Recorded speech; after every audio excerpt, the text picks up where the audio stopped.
All right. So when we're looking at the learning communities on ramp, as I like to call it, this was generated with a couple principles in mind. First, not every teaching partner can benefit or can schedule a fully integrated co-taught cohort.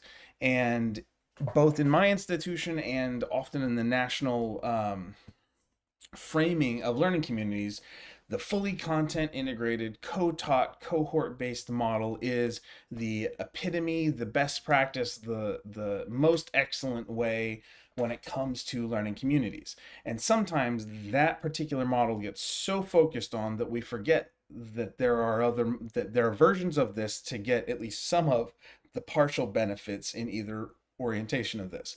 So I want to talk about what I call the LC Onramp, and it has this. The benefit is one, faculty who just don't have the enrollment, don't have the bandwidth, don't have the funding, whatever it is, or just are looking to get their feet wet and not ready for a fully content integrated co-taught course, can still try one of these other models as a way to engage in learning community style work to increase academic transfer across content areas for students, or to give more opportunity by developing versions that of cohort models that students can still get the social community development benefits that allow them to feel like they're more connected and rooted, and have a sense of belonging at their particular campus and in the college context. So when we look at this,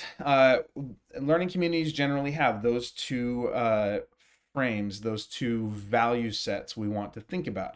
We have the cohort-based model, which is students enrolled in the same activity or engaged in some sort of living learning community where they are actively being put into contexts where they meet and hang out with and spend time with the same people more than other students, in the sense that whether that's enrolling in two classes and having a shared schedule, almost like a block schedule, whether that is having one class and a co-curricular or some other sort of stack that allows them to not have their schedule be randomly determined, and every single class is a different experience and a different group of people, and it's over in 8 to 16 weeks, and then rinse and repeat the next semester, and they end up floating around. That is where learning communities has a social community-based benefit. And there's tons of research on why that's a good thing. I'll do that in a different video. In the academic transfer context, learning communities help draw students and into the academic integration of their learning, so that when students are looking at how the teachers are enmeshing the different content areas or providing multiple lenses or thinking through how these things connect and overlap or give context to one another, they are seeing a process of transfer modeled that allows students to take what would be considered metacognitively a far transfer process that would take a lot of extra metacognitive layers of cognition and pulls it back to a near transfer where it's a little more obvious. And they see that practice modeled, so they're not just having help transferring specific skills, they're developing the mindset or process of transfer by watching it modeled through the co-teaching or the academic integration of different academic content. So these are the extreme benefits, and the different models on the on-ramp allow us to maximize or engage with at least some of them. So when we start with the first one, the easiest buy-in here to learning communities is the one that takes the least amount of planning from the professors, the least amount of secondary para classroom connection with scheduling or advising, and that's just a common intellectual experience. Oh, I have to be on the slides. Let's go on. Zoom in. Look at it go. So, common intellectual experiences are where faculty come together for a shared lecture relevant to multiple classes, or conduct what might be called a professor swap once or twice a semester, or as much as you like. The idea is that students are, if we're thinking relationship education, which is a fun a good read on more than just what's happening in the classroom. This ties students to multiple stakeholders in the college, but it also allows them to connect with other students beyond their course alone, and engage with academic content in a small snippet with faculty in a different area. And so, this idea of a professor swap and allowing someone else's expertise to enter my classroom and vice versa, or doing a shared lecture together where we make it more of a dialogue, which is generally more engaging, anyways, which is why we like podcasts like Joe Rogan. Maybe not Joe Rogan, some other one. Don't get me in trouble politically. Um, it's why it's one of the highest, that mode of communication is one of the highest interacted when it comes to this sort of thing. That a dialogic exchange is more interesting than what I'm doing right now, which is talking at a screen. Even if I sound like I'm very personable and authentic, of course, it's amazing. So, common intellectual experiences, whether we're doing a professor swap and letting someone else's expertise in, or whether we're doing a shared lecture relevant to multiple classes, we find some alignment, we find some shared theme, we choose a text that we want to both analyze. We can even have students with this common intellectual experience in different classes have different assignments that one class or the other gives anonymous feedback on. One example of this is when I do kids books, I talked with the art program about the possibility of having my students kids book ideas given to an art professor's class, and those art students building out or creating a design for cover art, or creating practicing some storyboarding for an outline of the story based on page. So those are just options. But in this, professors might spend part of the class engaging students with a shared lecture. One professor may heckle or playfully challenge the other's content, or deepen engagement by being like the model student, asking deep questions, trying to draw connections. It also works well when we have matching schedules. And again, one of the big things, it's a low stakes engagement. You're not married to that teaching partner for a whole semester. You're not having to do more than just a single class if anything funny happens, and it doesn't take a lot of extra organization or scheduling. Maybe getting into a new room space to make sure it accommodates the full set of the full enrollment of both classes. Like that's as far as I know, the worst case scenario I can think of. But it works well with matching schedules and has minimal additional planning required. So really low stakes entry. That's common intellectual experiences, which in and of themselves are high impact practices. And when we think of them in the lens of learning communities, they act as almost a micro LC. They're like the first steps, and if we do multiple of them, we're basically building an LC. If you have a series where it's like once a month our classes overlap, now we've got an integrated LC where the students are seeing each other. It's just not the same cohort per se in both classes constantly, but you get some of those benefits. Next, we have what might be considered a socially linked cohort model. This is where we might have living learning communities, and depending on your institution, it can vary. But students have synchronized schedules across multiple courses, but content isn't directly connected as well. So it allows the students to form connections across different classes. Students see familiar faces, making them feel more comfortable, more likely to engage, and and because they're scheduling overlapping courses with even without integrating content, they still get that social benefit. They might come up with some academic linking, but it's not required, which means that the professors actually don't need to be involved at all with this portion. It is nice when they are, but scheduling could use a socially linked cohort model, get students to enroll in stacked classes that or block schedules, and maybe inform the teachers or professors, hey, you're going to have students who are in these other classes. If you want to do something with that, you could, but you're not required to. So then this is on the scheduling and advising side.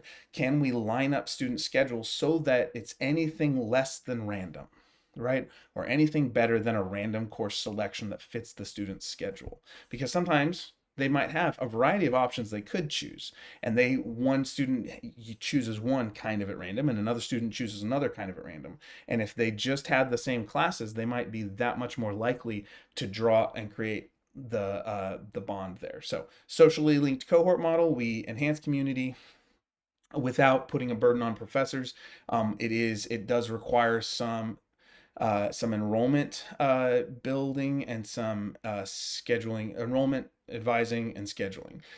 It's there. It would be on that side of the house to do that version, and we might be able to draw in, get more buy-in from faculty by setting it up this way, kind of like if you build it, they will come. So by leaning them into water cooler talk about the students that are in both their classes. So that's one of the side benefits. But again, it's an on-ramp, so it could build toward people deciding, hey, my student said you did this sort of thing. That's kind of cool, and it just creates a lot more. It creates a bit more connection than a random class.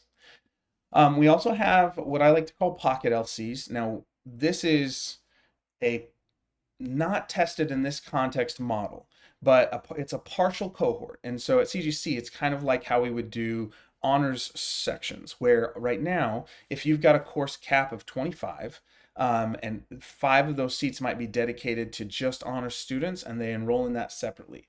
Well, this is like that, but where you have, instead of the work of a fully integrated LC, you've got 2 professors who want to have some alignment, and they go, you know what, we don't have enough co-enrollments, like the data doesn't match, and we don't want to have to completely break up an LC, but we can just keep the 5 students who enroll in the integrated as a group. And then we have the other 20 that are just random enrollments. What happens, this allows a smaller group within each class to be enrolled in both classes, similar to our honors section at our college. It's got a flexible option where 5 to 10 students create a pocket LC, ensures that core classes can proceed without requiring full enrollment. So it means we don't have to mess up someone's teaching schedule if they don't make full enrollment, and we also don't have to cut their program by missing out on the 10 or 15 other students and making a special accommodation for a really small class, which sometimes can discourage students when there's only 8 students in the class or 13 students. It also allows for these sections within larger classes and allows for more targeted collaboration. It can be a way to scaffold things or provide just a little bit more LC-like experience for a smaller group who chooses it. So the idea here would be you have 2, the best version that I imagine is a stacked situation, like say it's Monday, Wednesday, 8:30 to 9:45, and then 10 to 11:15. Well, 8 of the students are in both classes. 20 of the students might not be might only be in one or the other. And so, but those 8 students, as the teacher inflects toward the other class or contextualizes toward the other class, those 8 students are getting double reinforcement because they're hearing that inflection or contextualization in both classes. And then the students who don't just have this interesting kind of anchored example. And there's enough of a micro cohort in there or pocket in this pocket LC that they might be able to have a deeper engagement that still infuses the rest of the class with a meaningful discussion. It just focuses the example of the class in a way that would inflect without being a detriment. So it might benefit the LC students without hurting the regular enrollment students. Pocket LCs.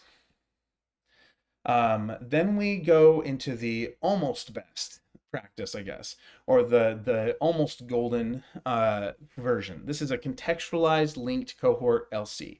And so these are cohorts with a shared schedule where academic content aligns, but instructors are not in the classroom together every week. They don't co-teach, scheduling out, a 3-hour block of both their classes interwoven.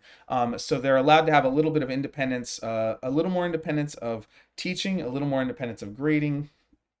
They don't necessarily have to be physically in each other's classes, which is one of the kind of time commitments of a fully contextual, fully content and fully integrated. Sorry. Cohorts in this model experience a coordinated curriculum, so there's a streamlined curriculum between the courses.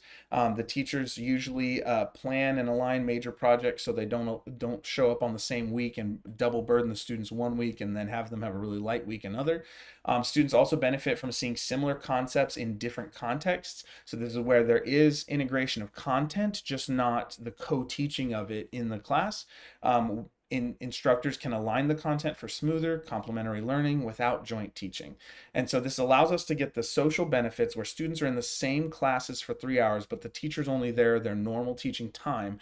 They're maximizing or making more efficient their time outside of the class to align with that other. So if they've got, and I'll do a presentation on like the practices of efficiency that I developed as to help, or that as a team we kind of developed over to find the best practices, and I guess I synthesized.